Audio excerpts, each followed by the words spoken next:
नमस्कार मित्रांनो, सर्वांचं स्वागत आहे आपल्या आजच्या व्हिडिओमध्ये. मित्रांनो, सर्वांसाठी आनंदाची बातमी आहे. फायनली या ठिकाणी जे आहे विद्यापीठाने सर्व विद्यार्थ्यांचे हॉल तिकीट जे आहे ते या ठिकाणी अवेलेबल करून दिलेले आहेत. तुम्हाला आता डाउनलोड करायचं आहे.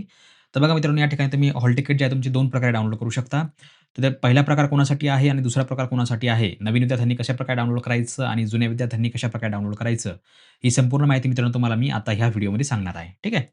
सर्वप्रथम बघा तुम्हाला काय करायचं आहे, विद्यापीठाच्या ऑफिशियल वेबसाईटवरती यायचं आहे. ycmu.digitaluniversity.ac ह्या वेबसाईटवर तुम्हाला यायचं आहे.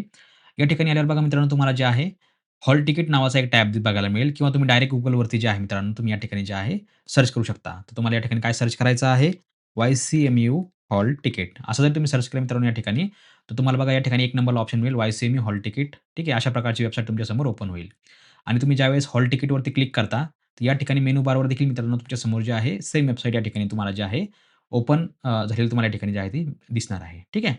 आता बघा या ठिकाणी तुम्हाला काय करायचं आहे, ही वेबसाईट जी आहे, ज्यांच्याकडे पी-आर-एन नंबर जो आहे तो 20 अंकाने सुरू होत असेल, म्हणजे 20 बरोबर 20 म्हणजे 2024, 2023, 2022, 2021, 2020, 2019, 18 जे काही तुमचं वर्ष असेल, म्हणजे तुमचा पी-आर-एन जो आहे तो 20 या अंकाने सुरू होत असेल, तर तुम्हाला या ठिकाणी काय करायचं आहे, तुमचा एक्झाम इव्हेंट काय करायचा आहे, डिसेंबर 2025 तुम्हाला या ठिकाणी सिलेक्ट करायचा आहे. ओके. या ठिकाणी सिलेक्ट केला, की तुम्हाला तुमचा पी-आर-एन नंबर किंवा युजरनेम तुम्हाला या ठिकाणी टाकायचा आहे. आता युजरनेम काय आहे, तर तुमचा जो 20 अंकावाला पी-आर-एन नंबर असतो, तोच तुमचा युजरनेम देखील असतो. आता तुम्ही या ठिकाणी बघू शकता मित्रांनो, जो पी-आर-एन आहे बघा, तो 20 या अंकाने सुरू होत आहे. म्हणजे बघा हा पी-आर-एन जो आहे तो 2010 म्हणजे 2010 10 अंक जो आहे तो या वर्षी तो जनरेट झाला होता. बरोबर. म्हणजे 20 या अंकाने हा पी-आर-एन सुरू होत आहे. बरोबर. आता खाली बघा तुम्हाला या ठिकाणी कॅप्चा टाकायचा आहे. तर कॅप्चा बघा तुम्हाला व्यवस्थित या ठिकाणी जो आहे तो टाइप करून घ्यायचा आहे. कुठला आहे? व्ही-जी, कॅपिटल ओ आणि स्मॉल यू. ठीक आहे. यावर तुम्हाला सर्चवर क्लिक करायचं. जसंही बघा तुम्ही या ठिकाणी मित्रांनो सर्च केलं, विद्यार्थ्याचा पी-आर-एन नंबर, विद्यार्थ्याचं नाव तुम्हाला या ठिकाणी बघायला मिळेल आणि डाउनलोड हॉल तिकीटवर तुम्हाला क्लिक करायचं आहे. जसंही मित्रांनो तुम्ही या ठिकाणी डाउनलोड हॉल तिकीटवर क्लिक केलं, की तुमचं जे आहे हॉल तिकीट मित्रांनो तुम्हाला फायनली या ठिकाणी जे आहे ते बघायला मिळेल. तुमच्या कॉलेजचं नाव म्हणजे थोडक्यात काय तर स्टडी सेंटरचं नाव तुम्हाला या ठिकाणी बघायला मिळेल. तुमचा प्रोफाइल फोटो, तुमची सही या ठिकाणी तुम्हाला बघायला मिळेल. नंतर बघा मित्रांनो खाली तुमची काही बेसिक माहिती वगैरे तुम्हाला या ठिकाणी बघायला मिळेल. जसं की तुमचा फोन नंबर, तुमचा मेल आयडी वगैरे, वगैरे जे काही तुमच्या गोष्टी या ठिकाणी तुम्हाला असतील, त्या तुम्हाला या ठिकाणी जे आहे त्या संपूर्ण बघायला मिळतील. ठीक आहे. नंतर बघा मित्रांनो या ठिकाणी तुमचं जे आहे आता आधी तुमचं हॉल तिकीटवरती डेट ऑफ बर्थ येत नव्हती, परंतु आता हॉल तिकीटवरती डेट ऑफ बर्थ देखील येत आहे. कारण तुमचा आयडी वगैरे व्हेरिफाय होण्यासाठी. कारण तुमचा जो काही आयडी कार्ड तुमच्याकडे असतं, आधार कार्ड, पॅन कार्ड, त्या आधार कार्ड, पॅन कार्डच्या सहाय्याने तुमचं जे आहे आयडी, तुमचा डेट ऑफ बर्थ आणि तुमचं नाव देखील या ठिकाणी व्हेरिफाय केलं जाणार आहे. ज्यांचं लग्न झालं असेल त्यांनी कृपया आपलं मॅरेज सर्टिफिकेट किंवा एखादा लग्नानंतरचा प्रूफ तुम्ही सोबत घेऊन जायचा आहे. ठीक आहे. नंतर बघा तुमचं एक्झाम सेंटर या ठिकाणी बघायला मिळेल. मोस्टली तुमचं जे सेंटर आहे मित्रांनो बॅकलॉगचं, बॅकलॉग आता हा जो पेपर आहे यांचा हा बॅकलॉगचा हॉल तिकीट असणार आहे. त्यामुळे बॅकलॉगचं जे एक्झाम सेंटर असतं मित्रांनो, शक्यतो तुमचं नियर बाय कॉलेजच्या तुमचं असू शकतं. म्हणजे समजा फॉर एक्झाम्पल ए-बी-सी नावाचं तुमचं जे आहे तुमचं स्टडी सेंटर आहे आणि तुमचं एक्झाम जे आहे ती एक्स-वाय-झेड नावाच्या स्टडी सेंटरवर तुमची एक्झाम होऊ शकते. म्हणजे जे की तुमच्या स्टडी सेंटरच्या आजूबाजूला कुठेतरी असू शकतं जवळपास. ठीक आहे. त्या सेंटरला तुम्हाला होऊ शकतं. आणि जर समजा तुमचं एकाच ठिकाणी जर संपूर्ण काही असेल अवेलेबल तर चांगली गोष्ट आहे. त्या ठिकाणी तुमचं जे आहे ते एक्झाम वगैरे होऊन जाईल. ठीक आहे. आता हे बॅकलॉगचं हॉल तिकीट आहे. तुमचं रेग्युलरचं देखील असू शकतं किंवा तुमचं बॅकलॉगचं देखील या ठिकाणी मित्रांनो असू शकतं. ठीक आहे. तर मित्रांनो अशा प्रकारे जे आहे तुम्ही या ठिकाणी स्क्रीनवरती बघू शकता. हे हॉल तिकीट झालं मित्रांनो तुमचं जे आहे ते बॅकलॉगचं असेल किंवा तुमचं रेग्युलरचा असेल. ज्यांचा पी-आर-एन नंबर जो आहे तो 20 या अंकाने सुरू होत असेल. बरोबर. 20 नंतर तुमचं 10, 11, 12, 13 ते 24 पर्यंत. आता बघा मित्रांनो हे झालं तुमचं या ठिकाणी जे आहे 20 पी-आर-एन नंबरवाल्यांसाठी थोडक्यात जुन्या विद्यार्थ्यांसाठी. आता नवीन विद्यार्थ्यांसाठी काय करायचं आहे? सर्वांना माहिती असेल आपल्याला काय करायचं आहे. YCMच्या ऑफिशियल वेबसाईटवर तुम्हाला या ठिकाणी जायचं आहे. YCMच्या ऑफिशियल साइटवर गेले, की बघा तुम्हाला या ठिकाणी स्टुडंट लॉगिनचा ऑप्शन बघायला मिळतो. या स्टुडंट लॉगिनवर क्लिक करायचं आहे. इथे आल्यावर बघा एक्झिस्टिंग स्टुडंट बघा पी-आर-एन फ्रॉम 20 जो की आपण आत्ता बघितलं. इथे बघा काय दिलं student login new portal P-R-N start from 25. आता 25 जे आहे मित्रांनो ते आता आज 2026 लागलेलं आहे. मागच्या वर्षी जे आहे मित्रांनो 25 म्हणजे 2025. 25 म्हणजे काय 2025 01 किंवा 07. 01 म्हणजे काय मागच्या वर्षी जानेवारीचे ॲडमिशन असेल. आता जे त्यांचं सेमिस्टर 2चं असू शकतं किंवा ज्यांचा ॲन्युअल पॅटर्न असेल त्यांची आता एक्झाम असेल. ठीक आहे. तर ज्यांचा 2501 असा पी-आर-एन नंबर असेल किंवा 2507 असा पी-आर-एन नंबर असेल, तर त्यांनी त्यांचा हॉल तिकीट डाउनलोड करायचं आहे. परंतु मित्रांनो या ठिकाणी काय करायचं तुम्हाला लॉगिन या बटनावर तुम्हाला क्लिक करायचं आहे. जसे बघा आपण या ठिकाणी लॉगिन या बटनावर क्लिक केलं, तुमच्यासमोर बघा मित्रांनो अशा प्रकारचा इंटरफेस तुम्हाला या ठिकाणी बघायला मिळतो. आता बघा तुमच्याकडे 2501, 2507 अशा 2 प्रकारचे पी-आर-एन नंबर बघायला मिळतील, जे की मागच्या वर्षीपासून नवीन पी-आर-एन नंबर वगैरे जे आहे तुम्हाला ते आता बघायला मिळतील इथून पुढे, बरोबर? तर ज्यांच्याकडे 2501 असा पी-आर-एन नंबर असेल, त्यांनी या ठिकाणी तुमचा पी-आर-एन नंबर टाकायचा आहे. तुमची जन्मतारीख, डेट ऑफ बर्थ तुम्हाला या ठिकाणी टाकायची आहे. याला दुसरा शब्द कुठला आहे मित्रांनो? डी-ओ-बी. बरेच विद्यार्थी म्हणतात, "सर डी-ओ-बी काय असतं? ते कुठे मिळतं?" वगैरे, वगैरे. तर डी-ओ-बी म्हणजे काय? Date of birth. ठीक आहे. त्याचा तो शॉर्ट फॉर्म आहे. जसं पी-आर-एन म्हणजे काय? Permanent registration number. ठीक आहे. तर हा जो पी-आर-एन असतो शॉर्ट फॉर्म तसा प्रकारचा हा डी-ओ-बी देखील या ठिकाणी बघायला मिळेल. आता तुम्हाला या ठिकाणी तुमचा पी-आर-एन टाकायचा आहे, जो की तुमचा 2507 किंवा 2501 या ठिकाणी तुम्हाला बघायला मिळेल.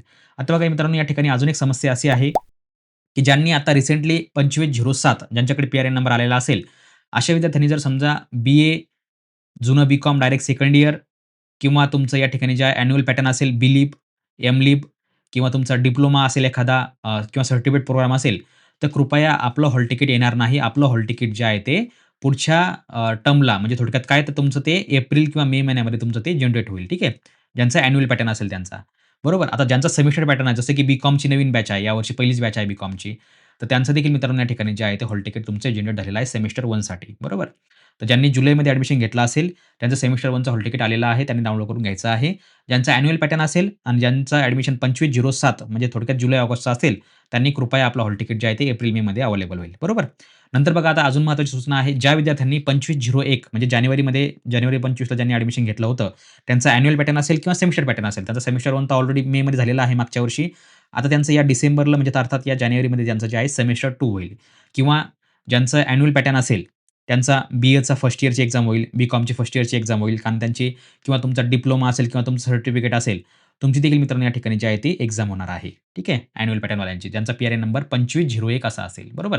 आता या ठिकाणी बघा तुम्हाला काय करायचं तुमचा पी-आर-एन नंबर टाकायचा आहे, तुमचा डेट ऑफ बर्थ टाकायची आहे. नंतर बघा मित्रांनो तुम्हाला काय करायचं आहे, पी-आर-एन डेट ऑफ बर्थ टाकल्यावर तुमचं बघा अशा प्रकारची प्रोफाईल तुम्हाला फक्त या ठिकाणी तुमचं नाव बघायला मिळेल. बाकी तुम्हाला या ठिकाणी काहीच बघायला मिळणार नाही. कुठलीही प्रोफाईलची माहिती तुम्हाला या ठिकाणी बघायला मिळणार नाही किंवा तुमच्या कॉलेजचं नाव देखील तुम्हाला या ठिकाणी बघायला मिळणार नाही. बरोबर. या ठिकाणी बघा मित्रांनो तुम्हाला आता 3 ऑप्शन बघायला मिळतील. Hall ticket, exam form submission आणि रिझल्ट. बघा, आता हॉल तिकीटवर तुम्हाला क्लिक करून जे आहे तुम्हाला तुमचं हॉल तिकीट डाउनलोड करायचं आहे. नंतर बघा एक्झाम फॉर्मचं जे ऑप्शन आहे ते तुमचं बॅकलॉगसाठी किंवा नेक्स्ट इयरसाठी ते या ठिकाणी तुमचं ऑप्शन दिलेलं आहे. तुमचा रिझल्ट पास आउट असेल किंवा निकाल लागल्यानंतर तुम्ही काय करू शकता, तुमच्या डाउनलोड मार्कशीटवर क्लिक करून तुम्ही तुमची मार्कशीट डाउनलोड करू शकता. बरोबर. आता आपल्याला काय करायचं आहे, डाउनलोड हॉल तिकीटवर क्लिक करायचं आहे. जसंही आपण डाउनलोड हॉल तिकीटवर क्लिक केलं, अशा प्रकारे बघा तुमचं या ठिकाणी प्रोग्राम नेम बघायला मिळेल. जसं की मास्टर ऑफ आर्ट्स हिस्ट्री म्हणजे यांचं एम-ए हिस्ट्रीचं सेमिस्टर 1चं हॉल तिकीट आहे. ज्यांचं ॲडमिशन आहे मित्रांनो 2507 बरोबर. 2507 म्हणजे ज्यांनी आता जुलैमध्ये ॲडमिशन केलं होतं, त्यांचं आता सेमिस्टर 1चा हॉल तिकीट या ठिकाणी आलेला आहे. तुमचा सीट नंबर बघा मित्रांनो अशा प्रकारचा असेल, तो सीट नंबर तुमच्या हॉल तिकीटवरती असेल. ठीक आहे. नंतर बघा तुम्हाला या ठिकाणी डाउनलोड बटनावर क्लिक करायचं आहे. जसं ते मित्रांनो डाउनलोड करता, अशा बघा तुमच्या समोर जे आहे, अशा प्रकारचं हॉल तिकीट तुम्हाला या ठिकाणी बघायला मिळेल. बरोबर. आता बघा या हॉल तिकीटवर काय आहे, तुमच्या कॉलेजचं नाव बघायला मिळेल, जे की तुमचं स्टडी सेंटर वगैरे असेल. आता यांचं जे स्टडी सेंटर आहे मित्रांनो किंवा जे काही यांचं कॉलेजचं नाव आहे, ते तुम्ही या ठिकाणी बघू शकता मित्रांनो. यांचं कॉलेजचं नाव आहे बघा, जसं की समजा फॉर एक्झाम्पल अकोल्याचं कॉलेज आहे. बरोबर. आणि यांचं एक्झाम सेंटर देखील मित्रांनो तुम्ही या ठिकाणी बघू शकता. ते देखील त्यांचं अकोल्यामधलंच एक्झाम सेंटर आहे. या ठिकाणी काय होते कधी-कधी स्टुडंट कमी असल्यामुळे ॲडमिशनला ते त्यांच्या शेजारच्या कॉलेजमध्ये जे आहे ते विद्यार्थ्यांना एक्झाम सेंटर वगैरे मिळत असतं. असो कुठेही असो तुम्हाला लांबचं फार लांबचं मिळत नाही. फार-फार 8 ते 10 किलोमीटरपर्यंत तुम्हाला जे आहे ते किंवा 5 ते 10 किलोमीटरपर्यंत तुमचं जे आहे निअर बाय तुमचं कॉलेज सेंटर तुम्हाला या ठिकाणी बघायला मिळतं. ठीक आहे. तुमचा फोटो, तुमचा मेल आयडी तुमचा सिग्नेचर, तुमचा पी-आर-एन नंबर 2507, सीट नंबर तुमचा जो काही आता मगाशी तुम्हाला दाखवला मी या ठिकाणी बघा अशा प्रकारचा सीट नंबर तुमचा या ठिकाणी बघायला मिळेल. याच्यानंतर बघा मित्रांनो तुम्हाला या ठिकाणी जे आहे बघा तुमचा एक्झाम कोड असेल, तुमचं विद्यार्थ्याचं मराठी नाव असेल, आईचं मराठी नाव असेल. ठीक आहे. नंतर आईचं इंग्रजी आणि मराठी नाव तुम्हाला या ठिकाणी बघायला मिळेल. एलिजिबिलिटी बघायला मिळेल. तुमचं मीडियम मराठी आहे. बरोबर. डेट ऑफ बर्थ देखील मित्रांनो तुम्हाला या ठिकाणी बघायला मिळणार आहे. तुमचा अपर आयडी देखील या ठिकाणी बघायला मिळणार आहे. अपीअरन्स टाइप दिलेला आहे बघा फ्रेशर यांचं पहिलंच ॲडमिशन आहे. बरोबर. मोबाईल नंबर बघायला मिळेल. तुमचं एक्झाम सेंटर बघायला मिळेल. ठीक आहे. अशा प्रकारे तुम्हाला या ठिकाणी जे आहे ते संपूर्ण माहिती तुम्हाला या ठिकाणी बघायला मिळेल. आता खाली बघा मित्रांनो तुम्हाला ज्या या ठिकाणी तुमचा कोर्स कोड तुम्हाला या ठिकाणी बघायला मिळेल. जसं की हिस्ट्रीचं सेमिस्टर 1चे तुमचे विषय ठीक आहे. यू-ए. यू-ए म्हणजे काय युनिव्हर्सिटी असेसमेंट ज्याला आपण काय म्हणतो थेरी एक्झाम किंवा रिटन एक्झाम जी की युनिव्हर्सिटी कंडक्ट करते. आणि सी-एमध्ये काय होतं कॉलेज असेसमेंट म्हणजे काय तुमच्या असाइनमेंट वगैरे ऑनलाईन अपलोड करणे वगैरे ह्या गोष्टी तुमच्या या ठिकाणी बघायला मिळतात. बरोबर. आता यांचा पेपर टायमिंग जे आहे मित्रांनो 10:30 ते 1 आहे. ठीक आहे. जे की तुमची 2.5 तासाचा टाईम आहे. म्हणजे कारण हा एन-ए-पी पॅटर्न असल्यामुळे यांना 70 मिनिटं तुम्हाला या ठिकाणी जे आहे मित्रांनो 70 मार्कांचा हा तुमचा पेपर होत असतो. या ठिकाणी 2.5 तासांचा तुम्हाला या ठिकाणी वेळ दिला जातो. बरोबर 10:30 ते 1 म्हणजे यांचा जो पेपर आहे तो फर्स्ट शिफ्टमध्ये असेल. बाकी एम-बी-ए, एम-कॉम वाल्यांचा पेपर जो आहे मित्रांनो तो सेकंड शिफ्टमध्ये आहे. बरोबर. अर्थात म्हणजे काय थोडक्यात तुमचं 2:30 ते 5:30 तुमचा हा टायमिंग असणार आहे या ठिकाणी तुमचं सेकंड शिफ्टसाठी. बरोबर. आता बघा अशा प्रकारचे तुमचे विषय वगैरे असतील. तर मित्रांनो अशा प्रकारे तुम्हाला जे आहे नवीन विद्यार्थ्यांना देखील तुमचं जे आहे या ठिकाणी अशा प्रकारे लॉगिन करायचं आहे. तुमचा 2501 किंवा 2507 पी-आर-एन असेल त्यांनी अशा प्रकारे लॉगिन करायचं आहे. आणि ज्यांचं जुनं ॲडमिशन असेल मित्रांनो त्यांनी बघा अशा प्रकारे तुम्हाला जे आहे तुमचं हॉल तिकीट या ठिकाणी बघायला मिळेल. ठीक आहे. तुम्ही या ठिकाणी बघू शकता. ठीक आहे. तर अशा प्रकारे तुम्हाला काय करायचं आहे या ठिकाणी हॉल तिकीटवर क्लिक करायचं आहे.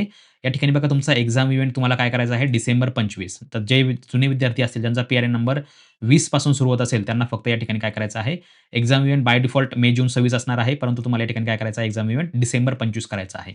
कारण ही जी एक्झाम आहे मित्रांनो तुमचं हे जे सत्र आहे मित्रांनो हे हिवाळी सत्र आहे. त्यामुळे तुम्हाला या ठिकाणी जे आहे डिसेंबरवर क्लिक करायचं आहे. तुमचं पी-आर-एन टाकायचं आहे जसं तुम्हाला मी अगोदर सांगितलं. बरोबर? अशा प्रकारे तुम्ही या ठिकाणी हॉल तिकीट डाउनलोड करू शकता. तर मित्रांनो अशा तुम्हाला व्हिडिओ आवडला असेल, अजून कोणाला काही समस्या वगैरे असेल, तर कृपया आपण जे आहे आपली वेबसाईट www.परीक्षित अभ्यास.in यावर व्हिजिट करू शकता. आपलं Android ॲप्लिकेशन आहे मित्रांनो, परीक्षित अभ्यास या नावाने Android ॲप्लिकेशन आहे. iPhone आणि आपल्या Androidसाठी देखील उपलब्ध आहे. परीक्षित अभ्यास तुम्ही यावर जाऊन देखील लॉगिन करू शकता. त्या ठिकाणी तुम्हाला बघा आय-एम-पी क्वेशन्स ठीक आहे. नंतर तुमच्या स्टडी नोट्स वगैरे तुम्हाला या ठिकाणी जे आहे ते बघायला मिळतील. ठीक आहे. तर मित्रांनो भेटूया पुढच्या व्हिडिओमध्ये. तोपर्यंत बघत राहा, शिकत राहा. जय हिंद, जय महाराष्ट्र.